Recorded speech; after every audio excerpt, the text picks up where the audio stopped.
Warriors are 2.5-point favorites tonight, but the Raptors are still strong favorites to win the title. According to Caesars Sportsbook, the Raptors are minus 310 to win the NBA Finals, which means a bettor would have to wager $31 on the Raptors to win $10. Show you what I know about gambling. I had to read that. I didn't know that. I'm not a gambler, ladies and gentlemen. But I do know this. If I had to bet my money, that's an easy dude to bet on. That's Kawhi Leonard warming up, averaging nearly 30 points a game in this series. Has been absolutely unstoppable one-on-one. Has given up the ball with double team a little bit too much, some would say. I don't say that, but my next guest, former coach of the Warriors, outstanding NBA analyst, calling the game tonight, Mike Breen, Jeff Van Gundy, and of course the one and only Mark Jackson. How are you, my man? It's good to see you.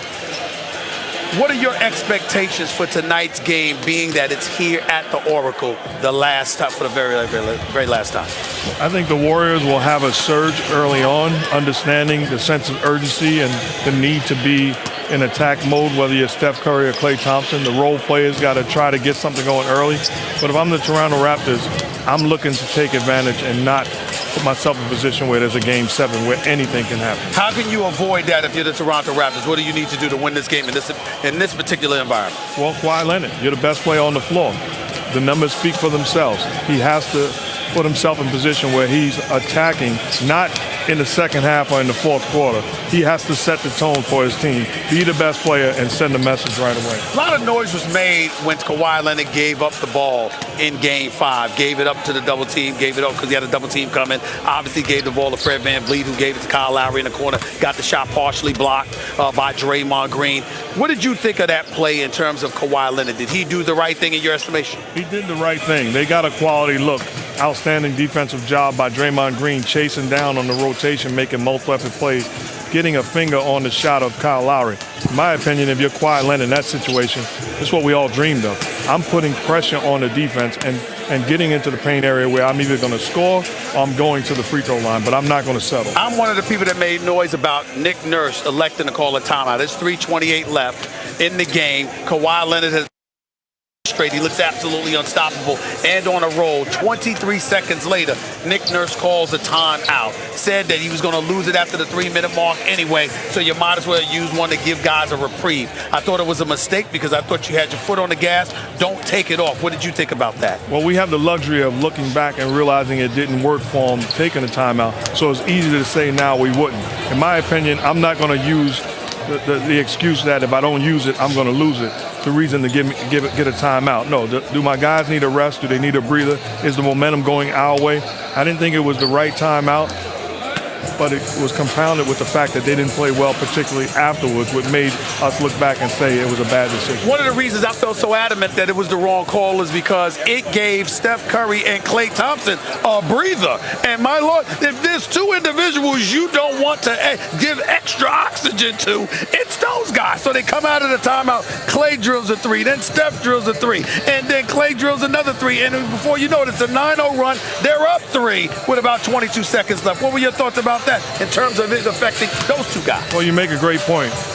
Kyle Lowry, Kawhi Leonard could have been tired at that particular moment. But one thing I do know for a fact, Steph Curry and Klay Thompson were more tired than those two guys. The run that they put on, the pressure that was on them offensively and defensively. So I thought it gave them second wind. It gave them breath. You think about what happened after the timeout. Those guys knocked down 3 shots and won the ball game. So I thought it gave them a breather, which was the wrong thing. But if you're the Raptors, I like the way they handled it also. Not pointing the finger on my coach. We didn't get it done. A huge factor in this Game 6, the last at the Oracle, to me is Draymond Green. As great as he has played, he's got 6 technical fouls. He gets one more, and they win this game. Draymond Green is suspended for a Game 7. You're his former coach. You're a guy that he trusts tremendously, respects tremendously.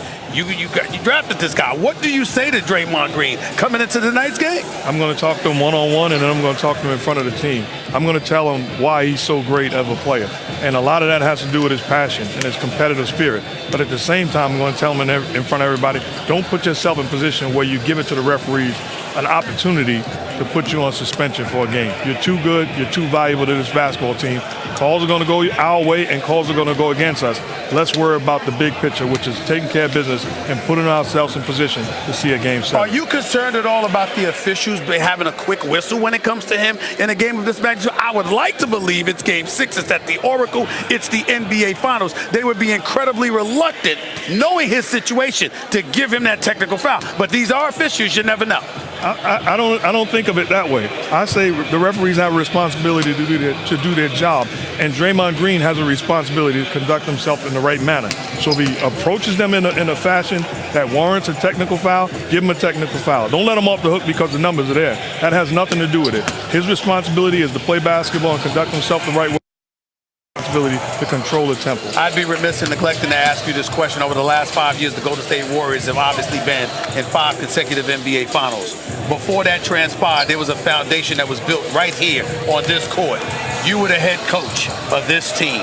What is it like for you to be here tonight knowing this is going to be the very last game that the Warriors ever play in this arena? You get emotional, and the reason why is not just because of the 5 years or the 8 years, but looking at the people in here that worked their tail off, that sacrificed, not just for the 8 years, but for this entire run. This fan base has been incredible. They've been supportive. They've been classy. And it's just a way for me to say thank you to each and every one of them. They deserve a lot of credit, and a lot of them are not going to be traveling to San Francisco. They will be sorely missed, and a big shout out to them for setting the example and being so supportive. Do you expect the Warriors, having that same mentality, no doubt, to play better tonight than they did in games 3 and 4 on this floor? I do, but at the end of the day, what you have to realize is they have 2 weapons on the offensive end. Steph Curry and Klay Thompson. They are limited on the offensive end because of the absence of Kevin Durant. So as much as I expect them to have a lot of energy and a high spirit to play intense basketball, it may be too tall of a task, but if anybody can do it, this championship team can. Looking forward to listening to you call the game tonight, my man. Thank you. Thanks a lot. Don't go anywhere, anybody. We've got a lot more to come on this show. NBA Finals Special Sports Center edition. By the way, my next guest was one of the few people that did not want Kevin Durant to play in Game 5. NBA champion Kendrick Perkins with his opinion on how the Warriors must move on if they're going to extend this series. That's right after this break. Don't touch that dial. Look at Kawhi Leonard. Turn around, jump shot. Other day, hit 30 straight. 30 straight! Actually, he missed a couple tonight. Maybe that's a good sign. Game 6 of the NBA Finals tonight on ABC. Our coverage on ABC starts at 8:30 p.m. with NBA Countdown. Will the Warriors extend the series to a Game 7 in Toronto on Sunday? Or will the Raptors close this one out? Should be a great game. Stay tuned. Look at the crowd packed outside the Oracle. Warriors head coach Steve Kerr walking in, T-shirt and all. Don't matter how he looks, he doesn't need a dress code. Bottom line is he's the head coach of the Golden State Warriors who've gone to 5 straight NBA Finals under his watch. There is no denying that. My pleasure and privilege to welcome in NBA champion Kendrick Perkins. Kendrick, thank you for being here. You were adamant the other night after Game 5, watching Kevin Durant goes down. He's your former teammate in OKC. He's one of your good friends in the NBA. You were really upset. Why? I was upset because I thought he shouldn't have played. And I told this to several people, and I even told it to him that he had nothing else to prove. Back-to-back Finals MVP, back-to-back champion, and I understand it's the finals, and don't get me wrong, Steve. You don't take the finals for granted. It's hard to win a championship, right? It's hard as hell to win a championship. But one thing about it, it's hard to get to the finals, and I can understand this pain. I had to sit out of Game 7, but you know, as a friend, as a brother, you want to protect his career.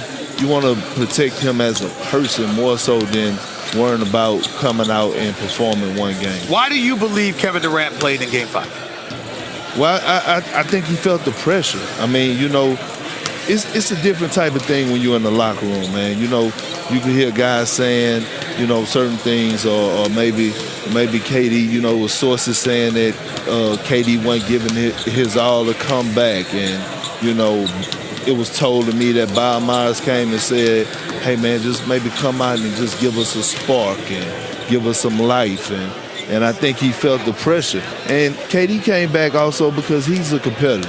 He has a hard head. Now, It's my little brother. He has a hard head, but you know, at the end of the day, that situation is dead bird, tall grass. When you consider the fact that he's laid up in a hospital bed right now, while the Toronto Raptors are getting set to go up against the Golden State Warriors tonight in Game 6, what kind of a hole do you believe the Warriors are in tonight without him, although they're in front of their whole crowd for the very, very last time at the Oracle? Well, it could go either two ways to me.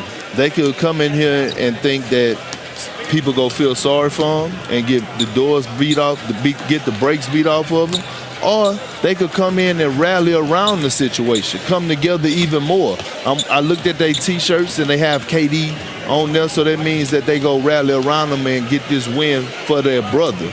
So it could go either way. I'm looking for the Warriors to come out here and play extremely hard and finally get a win in this series in good fashion. But you know what? As long as I've been knowing you, Kendrick Perkins, you've never looked nervous until today. You watched Kawhi Leonard warming up. Ooh. You watched highlights of Kawhi Leonard. Ooh. You see him. You called them Kawhi Jordan the other day. Yeah. How worried are you that Kawhi Leonard is about to ruin the Golden State Warriors last night at the Oracle? And guess what? I changed his name. Guess what his name is now?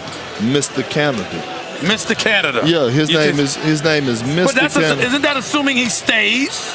He can't go nowhere. What do you mean he can't go anywhere? He can do what he wants? He cannot go anywhere. Why not? Why? Why not? He got a whole country behind him. Mm-hmm. A whole country, Steve. And I walked in here, and I'm telling you, I just have a funny feeling about What's tonight. the funny feeling? Be specific. You're on national television. We want to know what that funny feeling is. Well, the funny feeling is that I feel like this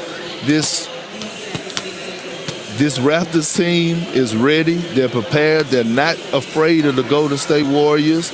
And they are really focused and locked in. And I think that the two games that they lost, they beat themselves. They beat themselves. The two games that they lost, they beat themselves. Like I said, Golden State has yet to prove that they're the better team. And me watching Kawhi warm up and how serious he is right now, boy, I tell you, look like he's ready for all the smoke in the city. That's Kawhi Leonard out there working out right now. Hitting one. The other night he hit 30 straight. That wasn't the case tonight, but he hit plenty more than he missed. Draymond Green walked in, got the T-shirt on. He seems ready to go. He seems ready to play, but that may not mean much. He cannot get a technical foul tonight. No. Because if they win and he gets a technical foul, he is suspended for Game 7 because of the amount of technicals he has accumulated this postseason. It would push it up to 7.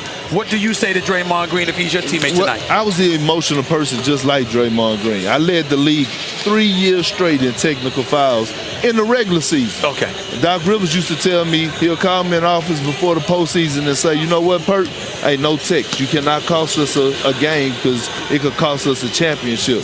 Draymond, hey, listen, I understand you're an emotional player, but you cannot be selfish and let your emotions get in the way. You leave the referees alone, just let the play go, and just play your game. Last question for you. KD, back to Kevin Durant. In light of what has transpired, do you hope he stays in Golden State beyond this season into next season, or that he moves on? Well, this is my take on it. When he came out of surgery, Bob Myers should have had the Supermax contract right there by his bedside ready to for him to sign. I think he stays in Golden State, and this is the reason why. After he's fully recovered, he'll be 32 years old going on 33. Right. It's no time to go rebuild nowhere else. You might as well stay here and get your money and be cool right here in Golden State. Appreciate you, buddy. Thanks a lot. Appreciate you. Kendrick Perkins. Look who's coming into the arena now. That would be Klay Thompson. That's the smooth jacket. Him and Steph Curry got on similar colors. Steph Curry looked like he was going to church. Had on a considerably whiter color or whatever. But Klay Thompson looking like himself, ready to go as always. And then, of course, Serge Ibaka. 6 blocks in Game 3, 20 points in Game 4. That was Serge Ibaka out there just now. And standing next to me, reporter extraordinaire on the NBA for us, the one and only Brian Windhorst. Your feelings about tonight's game, what are you concerned about? Well, I was concerned about Kevon Looney, but Steve Kerr just announced that Kevon Looney will play tonight. I don't know how long he's going to be able to play, but that's an important factor for the Warriors. I'm not surprised. The big thing here is Clay and Steph got to score. I told you the other night they needed 60 points to get a win. They got 57. They won by 1. I think tonight 60 to 64, 65 points between the two of them. I don't care if one has 40 and one has 20. They got to get those points up on the board because he's not going to be able to play his best offensive team. I don't think he's going to be able to put DeMarcus Cousins out there for enough minutes. They're going to have to play with Andre Iguodala a lot more. They need the Splash Brothers to be the Splash Brothers. What does it say to you, though, that in the last game, Klay Thompson and Steph Curry combined for the last 9 points, 3 threes, 2 by Klay, 1 by Steph. When it really, really counted, they were able to step up and drill threes. To me, that says a lot because if you're Toronto and you wanted to neutralize them, that would have been the moment to do it. Yeah, in the end of that game, it was Klay Thompson who got the stops on Kawhi, 3 in a row. And it was the Warriors who were able to overcome the defense of the Raptors, which was great. And seeing that, and really, Stephen A., I'm going to go back to the Houston series. I was here when Kevin Durant went down the first time. I thought they were in serious trouble. They rallied together, took Game 5, just like they did in this series, and they came out in Game 6 knowing that Durant wasn't going to be back, and they played terrific basketball, one of their best wins in 5 years. So having seen that, I believe they have it within them to pull it off. That said, I have to acknowledge, the Toronto Raptors are not the Houston Rockets. This is a beast of a team. The Warriors are outmanned. I never thought I'd ever say that, but they are. But this is a great opportunity. They are honoring Oracle Arena tonight. They are honoring Kevin Durant tonight. They have a chance to change the narrative about this team over these next 2 games. They may not do it, but it's in their hands and they know it. One of the things I've been harping on is the importance of Draymond Green, one technical away from a suspension for Game 7, if there is indeed a Game 7. I can't believe he's allowed it to get to the point. My one criticism about him, other than him needing to hit a more consistent perimeter shot, I certainly didn't expect him to be in this position where he could find himself potentially getting suspended again. What has been said to him by Steve Kerr? What has been said to him about it by his teammates? What has somebody like you said about it? Well, I am tired of them complaining about officiating. And after the Houston series, in my mind, Draymond and the rest of the team have been much better these last few games. They are working with a lead official tonight in Mark Davis, a guy they have had issues with this season. Yeah. They are 3-5 with him this season. The Raptors are 9-0 with Mark Davis this season. So we know that there's going to be moments in this game where there's going to be a temptation on Mark Davis calls for Draymond to lose his mind. Mark Davis has technical Draymond many times in the past. He has got to walk away from it. Forget about the 7 technical. They cannot afford to give up a single point in this game. They're going to need every point that they can get. They're going to be offensively challenged if the Splash Brothers. Well, Draymond has to walk away from it. What about the argument that this is Game 6 of an NBA Finals and knowing what another technical to Draymond Green could mean? What about Mark Davis and his need to be mindful of that? The referees walk into this game 100% aware. So Draymond, don't put pressure to him, but I think the officials will give him some slack. You brought up how Klay defended against Kawhi Leonard in those last several possessions, stopping him on 3 straight possessions. Folks have been alluding to the need for Klay Thompson to defend him more religiously throughout the game. What have the Warriors told you about that? Yeah, they've been trying to protect Klay and that hamstring. He's tweaked it again a couple of times where he's had to sort of go get it treated during the game. They've tried to protect it. Tonight they may have to throw caution to the wind. I know they've already done that in this series, but they may have to just let Klay go. He's so good defensively. In my mind, even though Steph Curry has a 47-point game, Klay has been the MVP of the Warriors in this final. What about Draymond defending to Kawhi? Maybe, although Draymond I think is going to be needed on Pascal Siakam. I think Pascal Siakam, he was great early in the series. He did not play well in Game 5. He was 6 of 15. They benched him at the end of the game. Siakam's going to play, I think, a big role in their game plan tonight. Draymond may be needed on Siakam. What have they said about losing 2 games at the Oracle thus far this series? It's been surprising how different this postseason run has been in the past. They've lost multiple games here this year. They are 0-3 against the Raptors in this building this year. They don't come in afraid of this building. This building, for many years, has been a weapon. A weapon. You walked into this court almost like you were down 7 or 8-0. It hasn't been that way. Kawhi Leonard is not intimidated by this building. The crowd has got to help him out. It's the last game here. Last question. How is tonight going to be any different from all the games we've seen at the Oracle? Talk to me about what's special. We know what the circumstances are. This is the last game. Anything special that they're doing specifically honoring KD, this honoring the Oracle? What are they doing tonight? Yeah, they're giving out towels that say Oakland with the K and the D highlighted. The K in the Oak and the D in the land highlighted to sort of honor both of them. What I think we have tonight, Stephen A., is we have clarity. The Warriors know Kevin Durant's not coming back. They know what they have to do. The fans know this is it. This is their last chance in this building. They're all going to try to lay it on the line and go out the right way. I could see Klay and Steph both having 35 points, putting up 70 points and running this table, or I could see the Raptors, who in all honesty could be up 5-0 in this series, winning as well. Great work as always. Thank Keep you. it up, buddy. Looking forward to talking Enjoy to the you game. after this game. Absolutely, no question about it. Stephen A. Smith's NBA specials, NBA Finals, Sports Center special. There's Kawhi working out on the court. Jamal McGlory, well, you don't know him, but was a pretty decent big man when he played, All-star. no doubt, an all-star. Working out with Kawhi. Let it right now. Up next, the great one himself, the one and only Michael Wilbon, PTI fame. He will be standing right next to me when we come back in a minute.